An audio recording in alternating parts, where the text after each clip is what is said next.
біреу сәлем келсе, хатпен сәлемді жолдаса, хатта кері жауап берген кезде сәлемді айтпай ақ қоюға болады деген нәрсе. Сол біздің WhatsApp-қа сондай жоқ, WhatsApp-қа жүрген, WhatsApp ол онлайн болғаннан кейін сен оған жауап қайтарасың.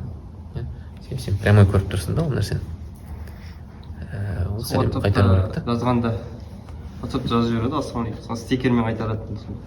Жоқ, стикер болсын, не болсын, жалпы ол адамның ниетінде ғой, адамның ниетінде. Жалпы жамағат отырған кезде біреуге сәлем берсе, барлығы сәлем қайтару міндетті емес. Арада бір адам ғана сәлем береді. Сол жеткілікті.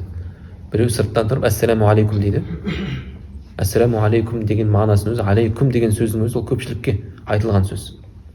Арадан тұрып біреу ғана жауап береді. Сол жеткілікті болады. Ва алейкум ассалам дейді. Басқасымен сәлем берсіне ол қажет жоқ. Ол біреу сәлем берді, біреу сәлем қайтарды. Бұл исламның әдебі солай. Дәл сол сияқты группада да біреу ассаламу алейкум, екіншісі жауап берді ме жеткілікті болды. Екіншісі жауап берді жеткілікті сол.